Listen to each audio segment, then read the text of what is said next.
Hello, I'm Rob Curley. I am the editor of the Spokesman-Review, and this is one of our virtual Northwest Passages live events. Today, we're going to be talking with Lisa Brown, who is now the Washington Commerce Director, and there's lots of questions we have for her. She's been a longtime public office holder as a senator in the Washington State House. She's been an associate professor at Gonzaga for a nice spell, and was the chancellor of Washington State Spokane for a while. So she'll be in conversation with Kip Hill, who is our one of our local and national politics writer. Kip has been at the Spokesman since 2013, but it feels like he's been there for like 40 years. So he writes all of our big stories. So I wanted to welcome you both, and I'm going to just go away and let you two talk. Well, great. Thanks, Rob. Yeah, thanks, Rob, and thanks, Lisa, very much for being here. It's I'm sure things are changing frequently for you, so we appreciate you taking the time this afternoon. There's probably a lot of folks that have questions about how to get assistance and all that kind of stuff coming up here. So I wanted to start, though, by directing our viewers to the state's portal for information. And I'm going to share my screen here real quick so everybody can see that. I've got it up here. If you can see it now, this is coronavirus.wa.gov. And if you're looking for up-to-date information on, all kinds of programs that are going on, statistics and all that kind of stuff, our reporters are using this, the public should be using this. And I wanted to emphasize that kind of up top here. So if you're watching along and you want to see kind of what we're going through, this is the place to go. We're going to talk a lot today, if you scroll down, about business and workers, what you can do there, what's available, a new grant program that was announced yesterday that I'm sure we'll talk about, and some other information there as well. So again, that's coronavirus.wa.gov if you want to go there and kind of go through some of this information as we're talking today. But Lisa, I guess the first question I had for you, and I'll stop my sharing here real quick, is, I think there's a lot of small businesses in town that are looking for kind of direction right now. What should they be doing to ensure that they can get assistance that's available at the state and federal level? Well, thanks, Kip, for that question and for giving me this opportunity to talk a little bit about the state's economic response. First of all, I just want to acknowledge this is above all a public health crisis. And when businesses are doing what they need to safeguard their family and their employees, that is number one. And I think that is clearly on all of our minds, that health, public health and safety and taking care of ourselves is what the governor's proclamations are all about, and why we've had the restrictions in economic activity.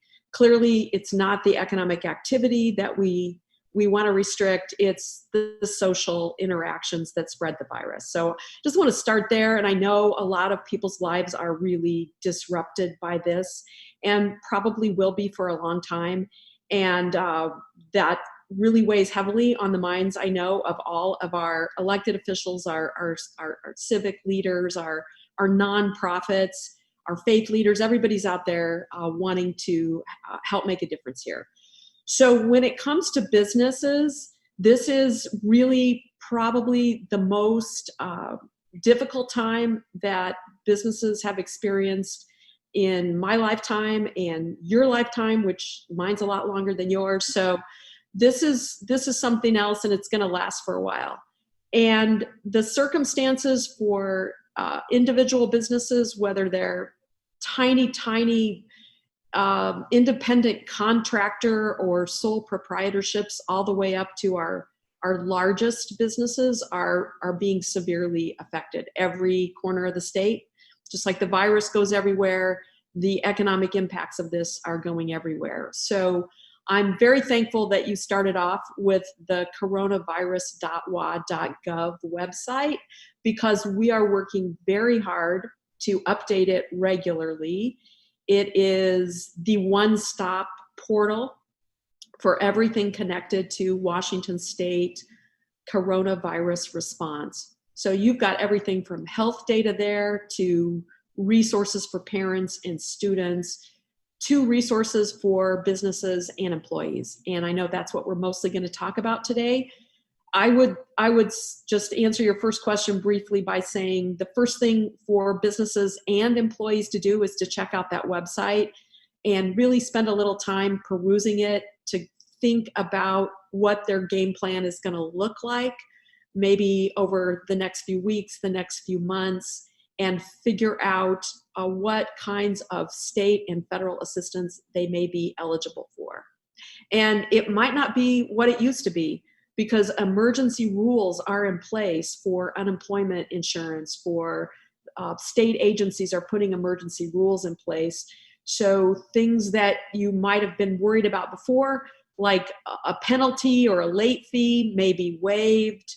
All kinds of processes are being delayed, and certainly certain kinds of assistance are different now with the federal bill that just passed than it used to be. So check out that website, number one. Can we talk a little bit about the grant program that you announced with the governor yesterday? Who's eligible for that? How do people get involved with that? And then, it's a grant program, right? So there's not going to be any repayment of that at any point, if I understand correctly? It is a grant of up to $10,000 for very small businesses. That is 10 employees or fewer.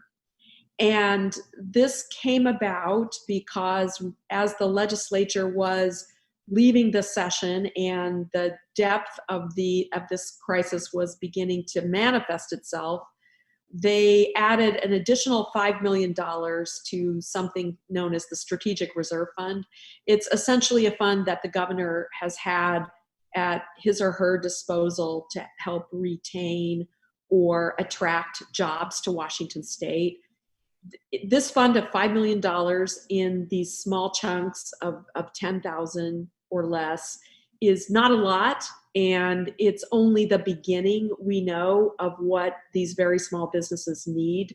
But in the time frame in which the other types of assistance are being set up, like federal SBA loans, and there are forgivable loans and grants, there's a spectrum of things there. We wanted to turn this around as soon as we could after the governor signed the budget. These funds are going to flow through every economic development agency in every county, or the selected economic development agency in every county, which in Spokane County is Greater Spokane Incorporated. But you can find the application on that same website we just talked about. And I would encourage businesses to get their application in as soon as possible, because we know these funds will not meet the need that's out there. And we've had a couple stories in the paper recently about that federal SBA program we were talking about. It seems like banks are in the process of kind of getting that together and all that kind of stuff. Is that your understanding that's going to happen sometime soon? The money that was set aside by Congress is going to be available for those, I guess, those businesses that are larger than 10 employees, I would presume on that point. Well, one thing I want to emphasize is even very small businesses and possibly independent contractors or single proprietors may be able to take advantage of some small business administration support. It's also available for nonprofits. I want to put that out there because I know a lot of our nonprofits are really struggling right now. But yes, there are 2 or 3 different options available on that Small Business Administration website. You'll hear things like the Paycheck Protection Program, or PPP, the Economic Injury Disaster Fund, EIDL. So as that's being put together and as those rules are being established, as you know, much of this was part of the CARES Act that the federal government just passed. So the rules, the guidance is still emerging. Sometimes it's changing. Sometimes the websites crash. So this can be very frustrating for individuals, as it might be when they're applying for unemployment insurance in Washington State with these with these record number of applications. But I just want to encourage people to hang in there, apply, persist. There will be options for most businesses, and most individuals, even those who may not have been able to qualify for unemployment insurance in the past. And give you a quick example. Yeah. My son's in the music business as a musician. All those venues shut down. Yeah. Lots of tough work, lots of tough times for people in the creative economy. Many of them will actually apply for this pandemic unemployment assistance, even though in the past they wouldn't have been able to qualify for that. So go on this site and figure out what your options are. I know this is a very concerning time for many families and businesses. The idea being, you may not have had access to this money before, or may have been told in the past you didn't qualify for these types of things. The federal and state measures that have been taken, you might be eligible for that now. So make sure you look through all the materials and all that kind of stuff is essentially the Absolutely. That's the message. For example, normally the way our unemployment insurance system works, you have to have 680 hours in order to qualify. That rule is being suspended. So workers that were part-time that didn't have enough hours in will actually be qualified for this pandemic unemployment assistance. And I would recommend they go to the Employment Security Department website and sign up for their action alert, and it will guide them into the appropriate time frame for applying for those funds. If I could shift gears a little bit, what we talked about last week was the field of manufacturing, and I think there's some, and we get different narratives about this all the time, but maybe the need for ventilators doesn't seem maybe as acute as it did last week. The governor decided to take some of the ventilators that were headed here from the national stockpile, send them to states that needed them. Are you still hearing from manufacturers that they are able and willing to produce this type of medical equipment that we still might need in the future? And how would people go about doing that if they do have the capability to do so? Yes, that is really an important issue, because although we feel pretty good right now about the ability of our hospital system to handle the spike, the peak of infections, and so when it comes to ICU beds and ventilators, we feel like the assessment is that we will have enough literally hospital beds and ventilator equipment. However, I think everyone knows, they've heard now the PPE, right? The personal protective equipment. And the personal protective equipment continues to be a challenge. We are procuring lots of it at the state level. Our emergency management department and Department of Enterprise Services working to buy it, as you know, unfortunately sometimes competing with other states to purchase this equipment.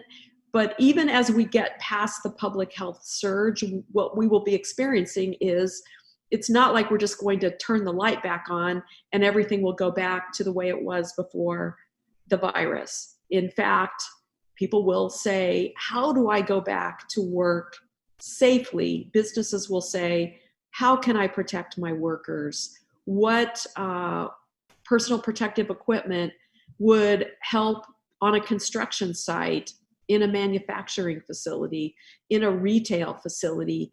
And so, yes, we continue to be interested in Washington companies that want to work on potentially retooling for either PPE or perhaps testing as we move into a whole new testing arena where people will want to be tested to find out, did I already have the virus?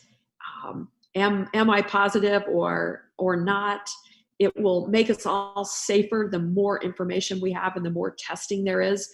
So we'll need more testing equipment. And as we move into that, we very much welcome Washington businesses going on that same website, and you have options there to either donate PPE, to offer to sell it to the state, or say you want to retool, and we have a team that will work with you and talk with you about that. There are companies right here in Spokane that we're already engaging with them about the potential of dramatically expanding their production of lab test equipment that we would use as we expand the testing and people can re-enter and we start on economic recovery. Yeah, I hadn't even thought about that because we've been kind of in the thick of, going day to day and responding to this. But when businesses do reopen, they're going to need the same type of cleaning and potential protective equipment just to make sure that we can sort of bridge that gap to getting to a vaccine. So yeah, good information there. One of the things that came up early on was, and I think Commerce has a part of this, is assistance for sheltering people who may not have a home, or people who are on the front lines kind of dealing with some of this stuff, medical workers and that kind of stuff who want to stay quarantined. What will that look like, or what is that looking like in Eastern Washington right now for those two populations? That's really important because the virus, showed up most dramatically in King, Snohomish, and Pierce County, but the rate of identified infections is still rising in the state, and it's still rising throughout the state and throughout Eastern Washington. So what we anticipate is that our healthcare system will have enough capacity to treat people with the virus. However, when people test positive, they need to isolate themselves in order to not spread the virus. And we're learning more about this all the time. But Commerce did engage early with a $30 million set of contracts that went out across the state.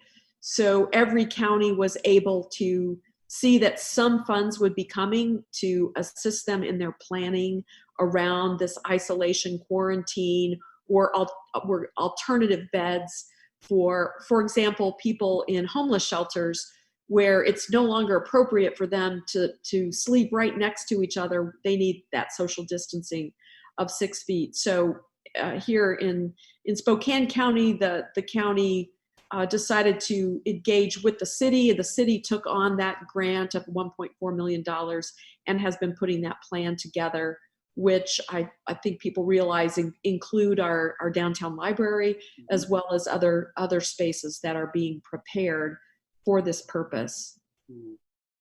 I put out a call yesterday on Twitter for some people to weigh in, and I know the Attorney General talked about this a little bit, but his office is encouraging folks that are experiencing potential price gouging to weigh into his office. Is that something that Commerce touches, and are you seeing that at all, or is that kind of more of an Attorney General question? I don't know.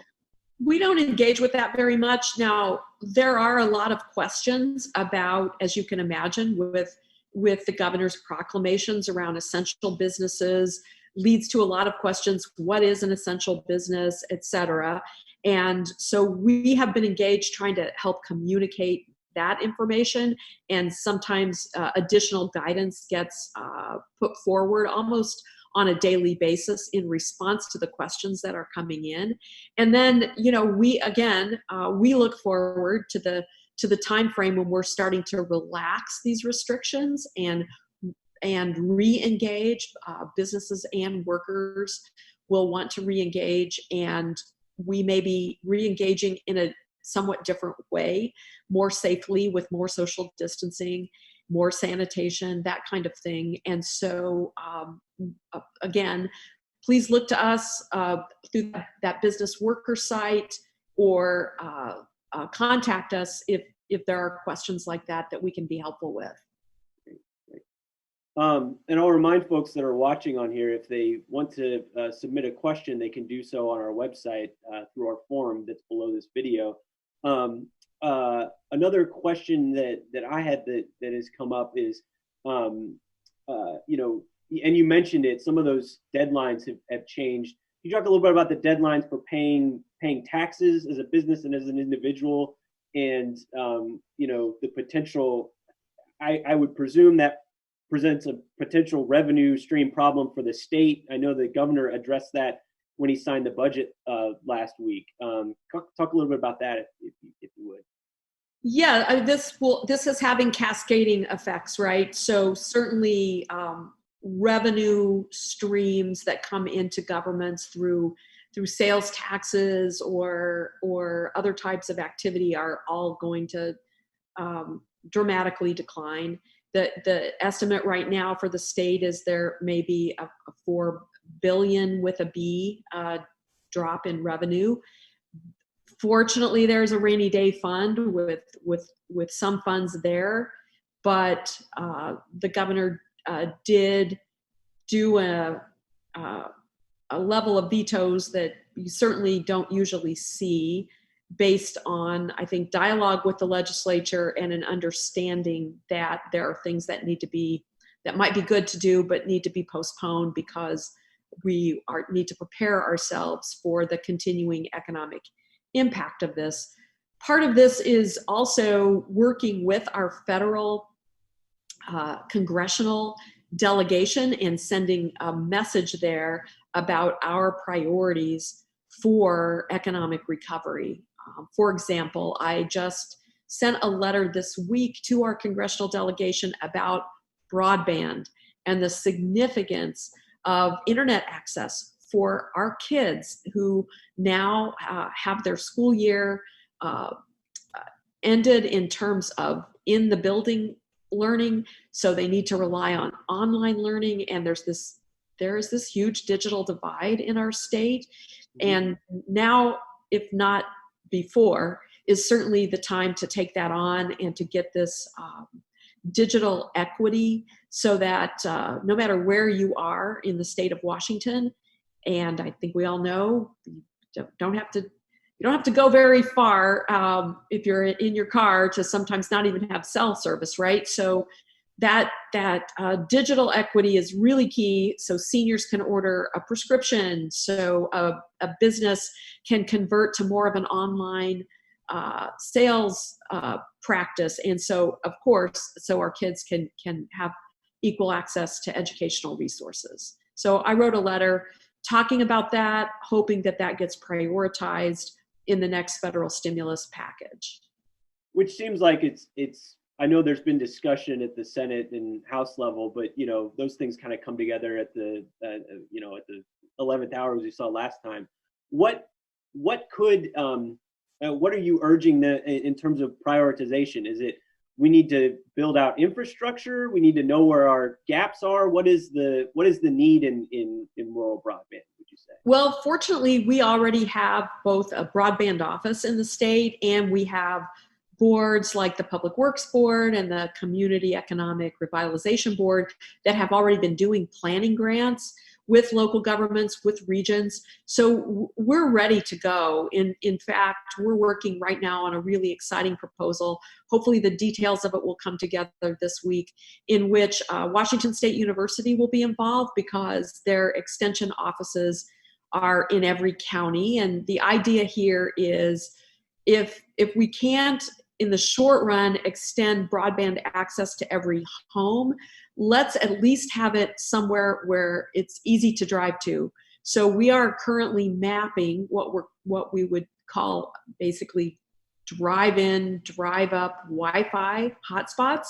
Wow. You can drive up to a library or a WSU extension office, or in some cases private sector locations where they've extended their Wi-Fi into their parking lot, and people can go there safely in their car, log on, and have that kind of access to broadband. So that initiative is underway right now. Private sector partners talking with us about it. We're looking at funding opportunities looking at rolling that out very soon. And I'll just put that out there. It seems like a natural. Let's make sure that everybody can get to that kind of access if they need it. And more details will come about that. Will come on that in the next week or so, I believe. Great.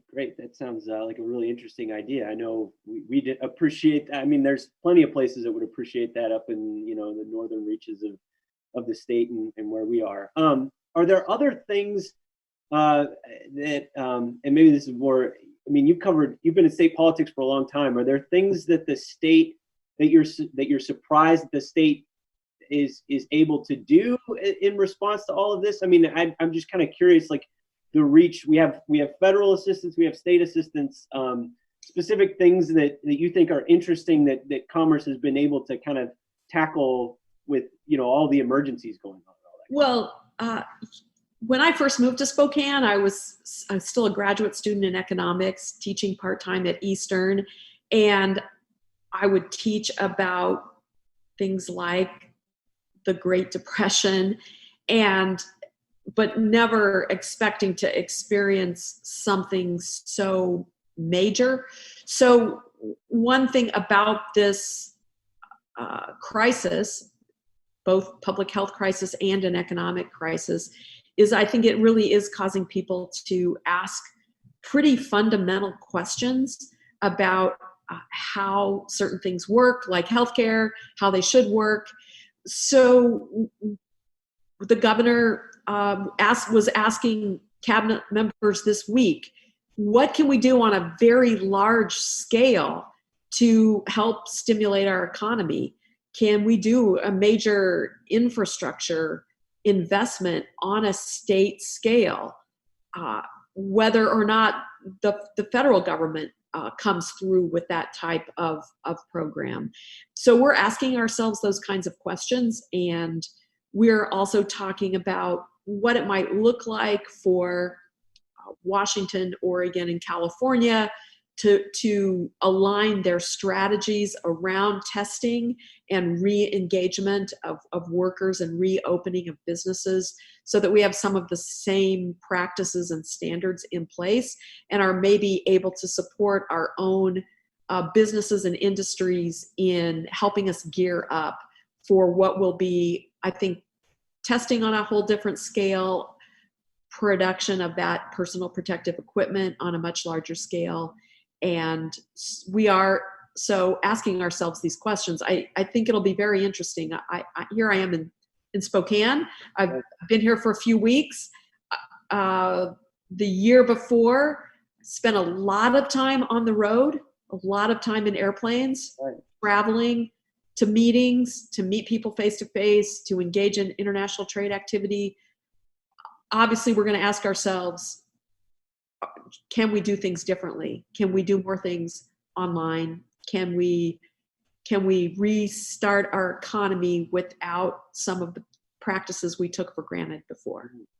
I think it's interesting. I think, as you said, this touches so many different parts of our lives, and I think we're gonna, as Washington residents and as a nation, gonna ask ourselves, we're gonna come out of this a lot differently, and I would presume commerce and industry is going to come out of this a lot differently, and we may not know what that actually looks like specifically until we're on the other side of this. I only had one other question, and it was more just personally, what are you doing to sort of pass the time? Is there something you're reading or watching that you would recommend to our viewers? And then I'll open up to Rob for any other questions.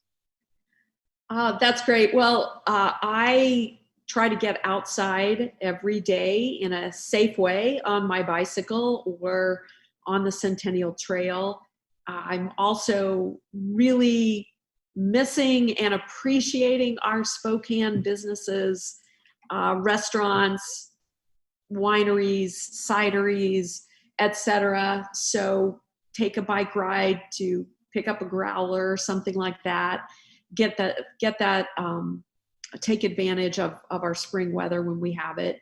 And then when it comes to reading and things like that, local authors are always my go-to, and I've also been appreciating live streaming music on Facebook and social media. I think you can see I'm sad about the loss of John Prine. One of to ask you what that was. Yeah, that's John Prine. We lost John Prine yesterday to the virus, and it's a big loss. He was coming here to do a concert, I believe, in August. So that's my tribute to John Prine and all those artists out there who have made a living by being out there engaging with the public, musical artists and others. This is going to be a tough time for everybody. We're in it together. However, that's what we've got. I'm very impressed with the way that this community pulls together and thinks about everybody and tries to put together ways that kids can still have food, even though they're not getting school lunches, etc. So I guess ultimately I'm hopeful that we focus right now on kind of survive and be safe. And then we think about, okay, what have we learned and how can we pull together and kind of have a revived economy that includes everybody. Great. Well, I don't have any other questions. Is there anything else you wanted to cover today, Lisa, that we didn't get to? No, again, thank you for doing this. Thank you for putting the coronavirus.wa.gov website up there. The work of everybody to pull together and communicate. I'm a big fan of your profession and of the free press and of the significance of being able for people to get good, reliable information. So thank you. Keep doing that. And even when I don't always like what you say, I'm glad you're out there saying it. So thanks. Thank you. Rob? Oh, I think you're on mute there, Rob. There we go. Can you hear me now? You can. All right. Thank you. Thank you both for being a part of this. Lisa, thank you for your time. That was incredibly informative. And this is, in my old job as a web developer, when you work with programmers, they never say something's hard. They say it's non-trivial.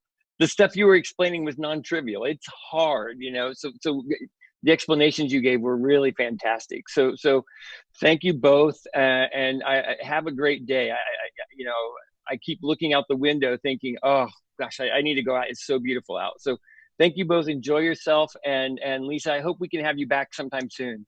I would be happy to do it. And I'll just say thank you to all those students, all those years at Eastern and Gonzaga and WSU who gave me practice in explaining economic concepts to them. And I know they're missing a lot right now with the end of their school years and some of their activities. And I just want them to hang in there. I think about them and they are our future. So go Eags, Zags, Cougs, Huskies, everybody.